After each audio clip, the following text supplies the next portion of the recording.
mengenal proyek penguatan profil pelajar Pancasila. Hai teman kece, mungkin sudah dengar ya tentang pelajar Pancasila? Kalau belum, bisa simak video berikut setelah ini. Singkatnya, pelajar Pancasila adalah pelajar Indonesia yang unggul. Unggul dalam artian sebagai seorang pelajar sepanjang hayat, kita tidak hanya membangun kompetensi yang tinggi, tapi juga mengembangkan karakter Pancasila. Dengan pelajar Pancasila, kita bisa bersama mencapai visi Indonesia maju. Nah, sekarang gimana nih caranya supaya kita bisa menjadi seorang pelajar Pancasila? Di Kurikulum Merdeka ada banyak aktivitas di sekolah yang ditujukan untuk membentuk sikap pelajar Pancasila. Tidak hanya materi belajar di kelas, tapi juga aktivitas ekstrakurikuler dan kokurikuler yang namanya Proyek Penguatan Profil Pelajar Pancasila atau P5. Wah, apa ya P5? P5 adalah pembelajaran berbasis proyek yang bertujuan untuk membangun sikap Pancasila. Ada 7 tema P5, yaitu bangunlah jiwa dan raganya, berekayasa dan berteknologi untuk membangun NKRI, Bhinneka Tunggal Ika, gaya hidup berkelanjutan, kearifan lokal, kewirausahaan, dan suara demokrasi. Khusus untuk SMK, ada 2 tema tambahan, yaitu kepekerjaan dan budaya kerja. Dalam setahun, sekolahmu akan memilih paling tidak 2 hingga 3 tema proyek untuk dilaksanakan semua siswa di sekolah.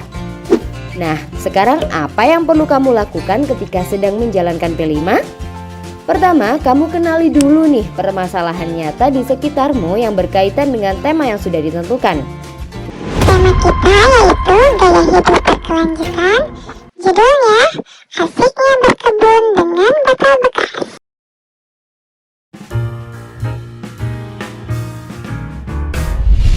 Selain handphone di tangan, ada satu benda yang susah lepas dari hidup kita.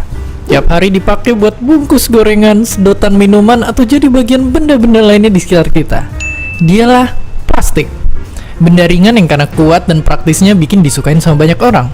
Tapi, masalah terus muncul, karena gara-gara ulah kita juga, sampah plastik kini jadi ada di tanah, di sungai, dan sampai bikin benua sendiri di samudra di sana. Sekarang kita mungkin makin ngeri, mikirin seberapa banyak sih sebenarnya sampah plastik di dunia, dan sebahaya apakah mereka? Karena susah ngitung jumlah pastinya, bayangin aja gini, tiap tahunnya ada ratusan juta ton plastik yang diproduksi dan 8 juta ton sampahnya dibuang ke lautan. Itu sama aja kayak buang 20 pesawat Boeing 737 setiap jamnya. Dan bayangin juga kalau butuh ratusan bahkan sampai selamanya buat plastik untuk bisa terurai sempurna. Artinya kalau udah terus begini, bakal ada 12 triliun ton sampah plastik atau setara berat 24.000 gedung Burj Khalifa, bangunan paling tinggi di dunia di tahun 2050 nanti. Jumlah itu bikin plastik yang berenang di air lebih banyak dibanding penghuni asli lautan. Sungguh mengerikan. Tentu denger itu bikin kita ngeri setengah mati karena kiamat gara-gara dunia yang ketimbun plastik nggak terdengar keren sama sekali. Makanya ini mesti berhenti sekarang, karena sampah-sampah itu bikin hewan-hewan di alam liar jadi menderita karena kita. Bahkan nggak cuma itu aja, kita pun juga terkena bahaya yang kita buat sendiri karena nyatanya sampah plastik yang mengecil atau nama kerennya mikroplastik bisa dimakan oleh ikan yang nantinya masuk lagi ke perut kita sendiri, yang nantinya juga berpotensi nimbulin penyakit. Oke, sampah plastik emang jadi masalah besar dunia. Tapi ngomongin itu, kita juga terlibat karena faktanya Indonesia jadi penyumbang sampah plastik terbesar kedua di dunia. Tapi kalau masih mikir solusinya adalah buang sampah pada tempatnya, itu udah nggak efektif lagi.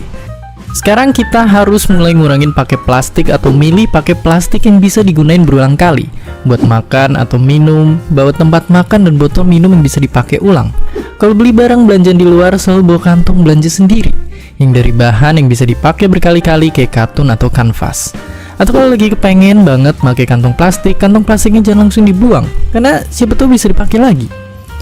Tapi mau plastik atau bukan, semua barang yang kita pakai pasti ada masa akhir pemakaiannya, yang ujung-ujungnya harus dibuang juga. Makanya kita harus tahu tempat yang benar buat ngebuangnya. Ingat kalau sampah plastik buangnya ke tempat yang ada tulisan anorganik berwarna kuning. Kalau sampah bekas makan ke yang tulisan organik berwarna hijau.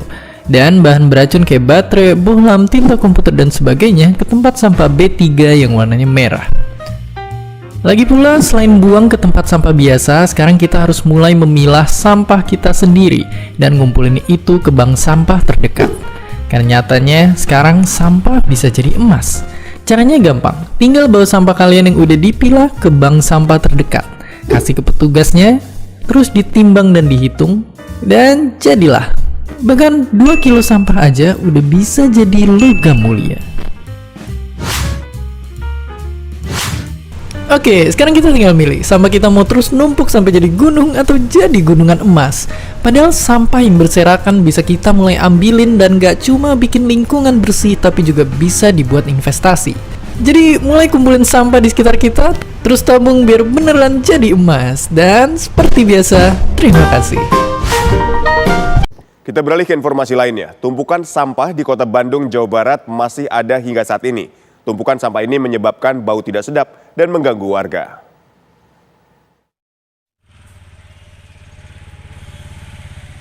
Tumpukan sampah yang menumpuk ini didapati di gang di Kecamatan Pasir Koja, Bandung, Jawa Barat. Bahkan tumpukan sampah tercecer hingga di jalan raya.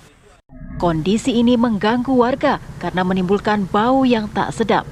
Selain itu, para pengendara sepeda motor pun terganggu karena kesulitan melintasi gang ini. Menurut petugas kebersihan lingkungan setempat, sampah sudah mulai diangkut ke TPA alternatif yang saat ini sudah mulai dibuka. Namun, pengambilan sampah ke TPA alternatif dilakukan hanya 3 hari sekali.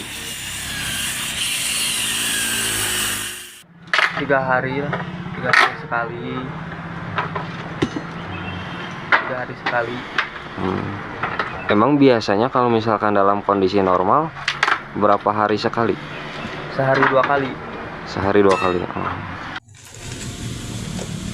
Sementara itu, menurut PJ Gubernur Jawa Barat B. Triadi Mahmudin, pengadaan lahan pembuangan sampah pengganti TPA Sari Mukti tengah dikaji Pemprov Jawa Barat bekerjasama dengan ITB.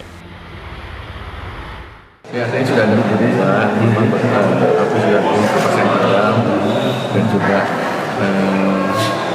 sebetulnya sudah ada kerjasama dengan daerah-daerah, jadi daerah-daerah itu untuk mengurangi sampah.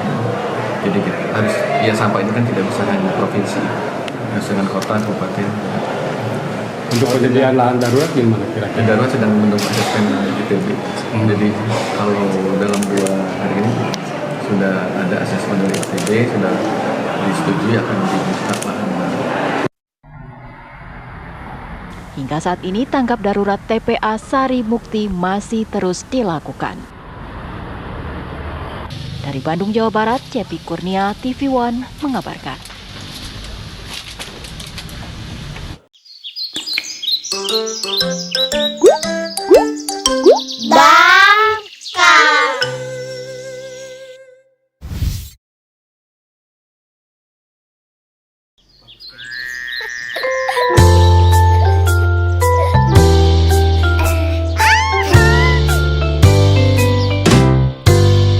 Hai teman-teman, tahukah kamu ada 2 jenis sampah? Yang pertama sampah organik, yang kedua anorganik. Sampah organik, sampah yang basah, berasal dari hewan dan tumbuhan. Anorganik seperti botol plastik, kaleng kaca, dan sejenisnya. Ayo buang sampah sesuai tempatnya untuk menjaga bumi kita tercinta. Ayo buang sampah sesuai jenisnya untuk menjaga bumi tercinta.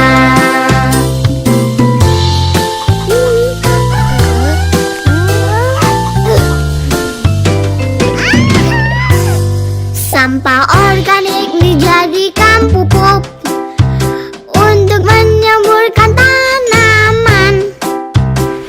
Anorganik bisa didaur ulang untuk bisa dipakai lagi.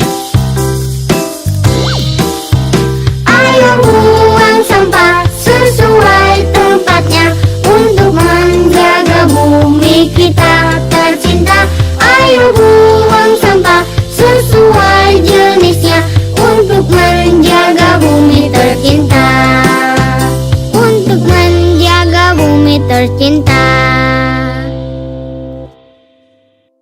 Dampak apa yang akan terjadi jika di bumi tidak ada tumbuhan? Ya, tumbuhan adalah salah satu makhluk hidup yang hidup di bumi, dan mereka adalah salah satu makhluk hidup yang mampu menghasilkan makanan sendiri melalui proses fotosintesis. Tumbuhan memiliki peran yang sangat penting untuk kehidupan makhluk hidup di bumi. Sekarang mari kita bayangkan jika tidak ada tumbuhan, dampak apa yang akan terjadi ketika tumbuhan-tumbuhan yang ada di bumi mati atau tidak ada? 1. Suhu bumi akan meningkat. Apabila tidak ada tumbuhan di bumi, maka suplai oksigen akan menurun, namun karbon dioksida akan meningkat. Efek lain dari tumbuhan yang tidak ada ini akan menjadikan kondisi bumi panas, atau suhu menjadi panas akibat oksigen yang tipis. Contohnya saat sebuah wilayah masih ada banyak tumbuhan, misalnya di hutan. Maka udara yang terdapat pada wilayah tersebut akan terasa sejuk, namun saat sebuah wilayah tadi tidak terdapat tumbuhan, maka udara yang dihasilkan akan terasa panas. 2. Tidak ada persediaan makanan. Tumbuhan juga menghasilkan makanan, baik untuk hewan maupun untuk manusia. Jika tidak ada tumbuhan yang menghasilkan makanan, maka kita tidak akan punya sumber energi dan tidak ada pula persediaan bahan makanan pokok. 3. Ketidakseimbangan rantai makanan. Apabila tumbuhan sebagai penghasil makanan tidak ada, maka hewan-hewan herbivora pemakan tumbuhan akan habis. Begitu pula dengan hewan-hewan karnivora yang memakan hewan pemakan tumbuhan, juga akan habis. Karena itu rantai makanan pun akan musnah dan keseimbangan ekosistem pun terganggu. 4. Terjadi bencana alam. Tumbuhan juga ikut menjaga supaya tidak terjadi bencana alam, seperti tanah longsor, erosi, dan banjir. Jika tidak ada tumbuhan yang menutup permukaan tanah, atau menahan permukaan tanah, maka akan terjadi bencana alam. 5. Tidak ada kehidupan. Jika tidak ada satu tumbuhan yang ada, maka makhluk hidup akan sulit bernafas hingga kehausan dan kelaparan, sehingga bisa dipastikan bahwa kehidupan akan mati. Dan inilah akibat terfatal dari tidak adanya tumbuhan di bumi. Tidak ada kehidupan. Jadi, sebagai manusia yang baik, kita haruslah menjaga tumbuhan, supaya ekosistem tetap terjaga. Sampai jumpa.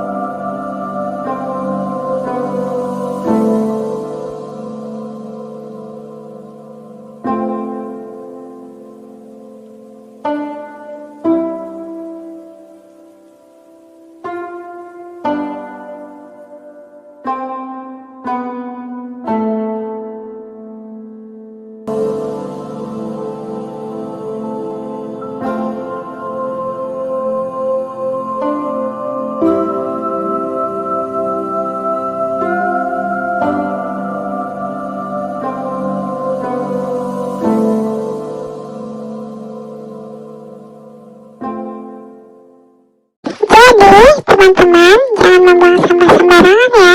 Dampak apa yang akan terjadi jika di bumi tidak ada tumbuhan? Ya, tumbuhan adalah salah satu makhluk hidup yang hidup di bumi, dan mereka adalah salah satu makhluk hidup yang mampu menghasilkan makanan sendiri melalui proses fotosintesis. Tumbuhan memiliki peran yang sangat penting untuk kehidupan makhluk hidup di bumi. Sekarang mari kita bayangkan jika tidak ada tumbuhan, dampak apa yang akan terjadi ketika tumbuhan-tumbuhan yang ada di bumi mati atau tidak ada? 1. Suhu bumi akan meningkat. Apabila tidak ada tumbuhan di bumi, maka suplai oksigen akan menurun, namun karbon dioksida akan meningkat. Efek lain dari tumbuhan yang tidak ada ini akan menjadikan kondisi bumi panas, atau suhu menjadi panas akibat oksigen yang tipis. Contohnya saat sebuah wilayah masih ada banyak tumbuhan, misalnya di hutan. Maka udara yang terdapat pada wilayah tersebut akan terasa sejuk, namun saat sebuah wilayah tadi tidak terdapat tumbuhan, maka udara yang dihasilkan akan terasa panas. 2. Tidak ada persediaan makanan. Tumbuhan juga menghasilkan makanan, baik untuk hewan maupun untuk manusia. Jika tidak ada tumbuhan yang menghasilkan makanan, maka kita tidak akan punya sumber energi dan tidak ada pula persediaan bahan makanan pokok. 3. Ketidakseimbangan rantai makanan. Apabila tumbuhan sebagai penghasil makanan tidak ada, maka hewan-hewan herbivora pemakan tumbuhan akan habis. Begitu pula dengan hewan-hewan karnivora yang memakan hewan pemakan tumbuhan, juga akan habis. Karena itu rantai makanan pun akan musnah dan keseimbangan ekosistem pun terganggu. 4. Terjadi bencana alam. Tumbuhan juga ikut menjaga supaya tidak terjadi bencana alam, seperti tanah longsor, erosi, dan banjir. Jika tidak ada tumbuhan yang menutup permukaan tanah, atau menahan permukaan tanah, maka akan terjadi bencana alam. 5. tidak ada kehidupan. Jika tidak ada satu tumbuhan yang ada, maka makhluk hidup akan sulit bernafas hingga kehausan dan kelaparan, sehingga bisa dipastikan bahwa kehidupan akan mati. Dan inilah akibat terfatal dari tidak adanya tumbuhan di bumi, tidak ada kehidupan. Jadi, sebagai manusia yang baik, kita haruslah menjaga tumbuhan, supaya ekosistem tetap terjaga. Sampai jumpa.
Sosialisasi kepada orang tua tentang kegiatan P5 yang akan dilaksanakan dengan tema gaya hidup berkelanjutan dan topik asiknya berkebun dengan botol bekas.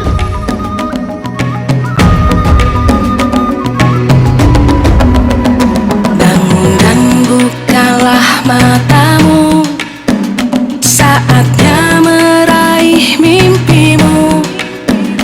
Arahkan pandangan ke depan, Tuhan kan menuntunmu. Sosialisasi kepada peserta didik tentang sampah dan Masa berganti, tantangan kan kita hadapi, bergandeng tangan untuk negeri, menyiapkan alat dan bahan untuk membuat media tanam. kita belajar Pancasila, kita bernafas dalam sila-silanya, kita belajar Pancasila, ayo kita jaga untuk Indonesia, bersatu dalam perbedaan, berpegang tangan dan berlari, singkirkan egomu oh kawan, demi negeri ini. Jadilah generasi emas, cerdas berkarakter itu kita, berjuang dan harus berani, kita torehkan prestasi. Mengenal bibit kangkung yang sudah direndam.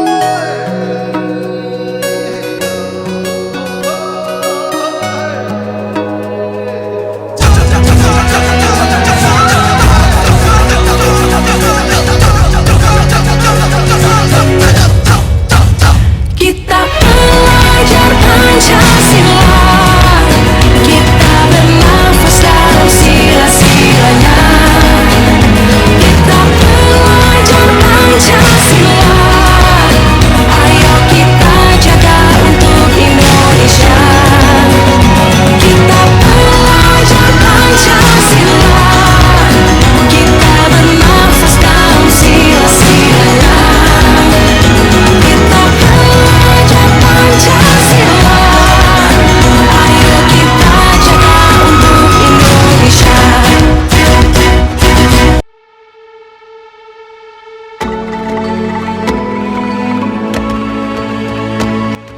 Sekarang membuat alat dan bahan untuk membuat pestisida alami dari kulit bawang merah dan bawang putih.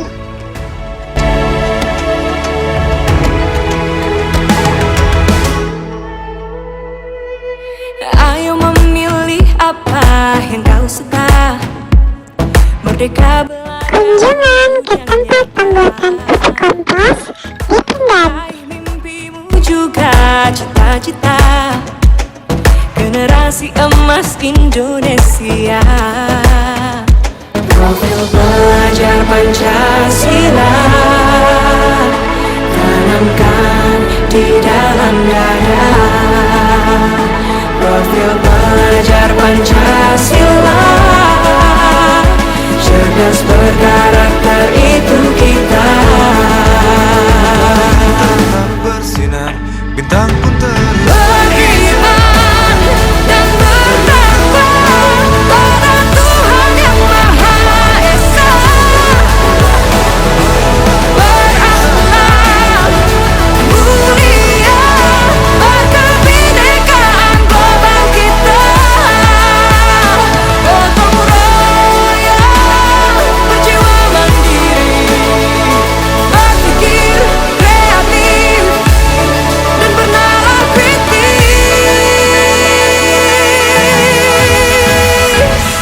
Perbedaan bukan suatu halangan untuk kita saling bergandeng tangan. Bineka Tunggal Ika, semboyan negeri kita yang harus kita jaga bersama. Profil pelajar Pancasila tanamkan di dalam dada. Profil pelajar Pancasila cerdas berkarakter itu kita.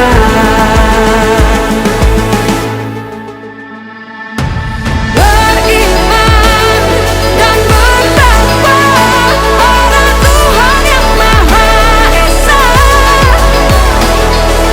Berakhlak mulia, berkebinekaan global kita.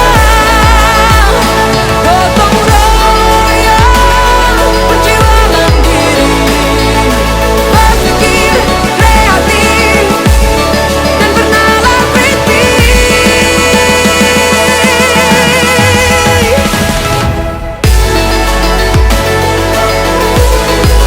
Profil pelajar Pancasila. Profil pelajar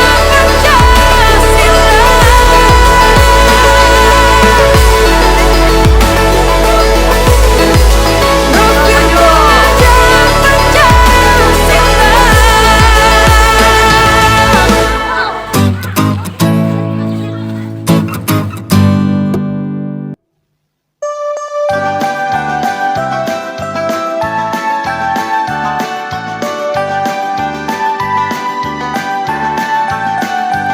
Pelajar Pancasila beriman dan bertakwa pada Tuhan yang Esa dan berakhlak mulia, berkebinekaan global, gotong royong mandiri, kreatif dan bernalar kritis. Pelajar Pancasila beriman dan bertakwa pada Tuhan yang Esa dan berakhlak mulia, berkebinekaan global, gotong royong mandiri, kreatif dan bernalar kritis.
sendiri di lingkungan sekolah dengan sampah organik yang ada di lingkungan sekolah.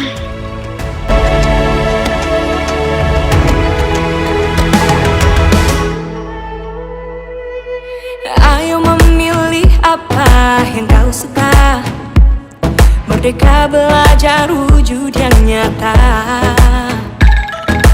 Raih mimpimu juga cita-cita, generasi emas Indonesia. Profil pelajar Pancasila tanamkan di dalam dada. Profil pelajar Pancasila, cerdas berkarakter itu kita.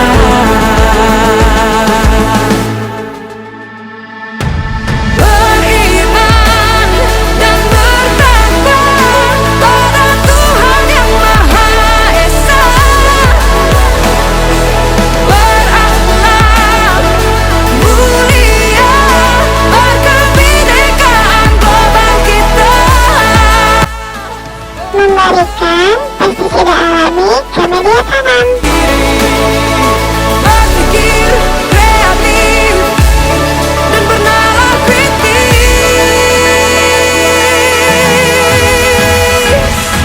Perbedaan bukan suatu halangan. Sekarang kita dengerin yuk ungkapan anak-anak jika jadi apa ya? Saya menjadi presiden, saya akan menanam pohon, melarang warga ke membuang sampah sembarangan di sungai, di laut, dan di selokan. Saya akan saya akan menanam pohon untuk tidak ada bencana.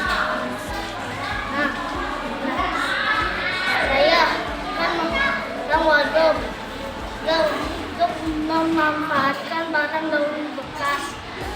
Saya akan berbaik hati menyapa warga. Saya menanam pohon di tebing agar tidak ada longsor. Saya mau membuang sampah di sungai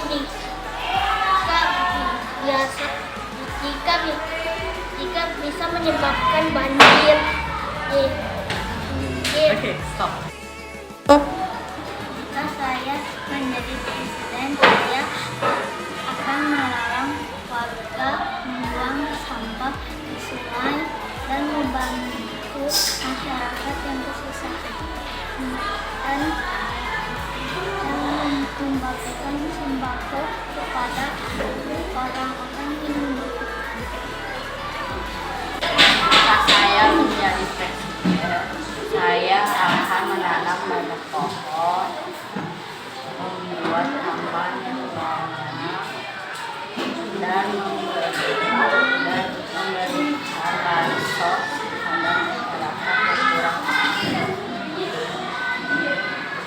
Hai teman-teman, namaku Razi. Cita-citaku jadi pemain sepak bola dan ingin menjadi tim Garuda Indonesia. Aku akan giat berlatih dan menjadi pemain kebanggaan Indonesia. Doakan ya teman-teman. Assalamualaikum teman-teman, nama saya Beraga. Cita-cita saya ingin menjadi pemain sepak bola dan saya ingin membela pemain timnas Indonesia menjadi juara 1 sedunia. Dan impian saya menjadi pemain sepak bola yang terhebat.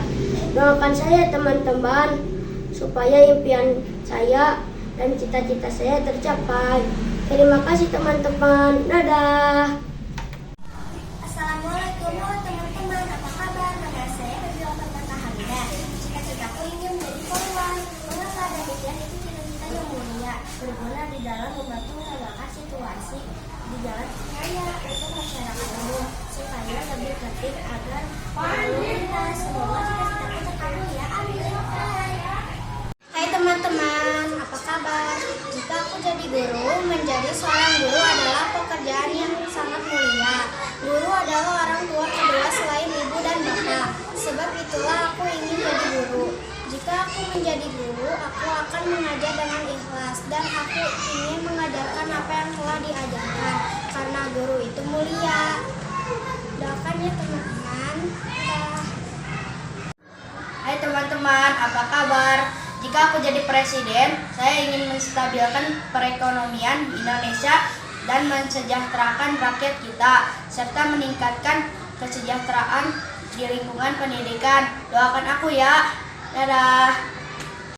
Hai teman-teman, apa kabar semuanya? Jika aku jadi dokter, aku ingin membantu masyarakat yang kurang mampu untuk mendapatkan pengobatan yang murah dan terjangkau.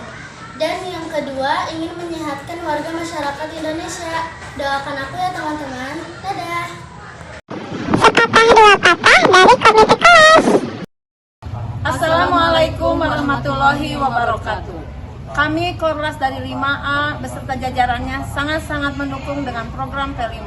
Proyek penguatan profil pemuda Pancasila. Dengan adanya kegiatan P5 ini akan membentuk anak yang beriman, bertakwa kepada Tuhan Yang Maha Esa dan berakhlak mulia, berkebinekaan, bernalar kritis, dan bergotong royong.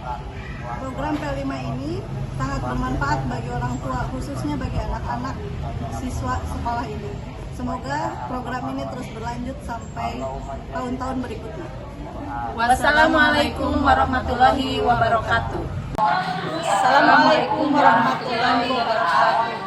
Kita semua dari Korlas 5B ingin memberikan kesan-kesan di acara Expo P5 ini yang alhamdulillah berjalan dari mulai pembibitan kampung sampai memanen.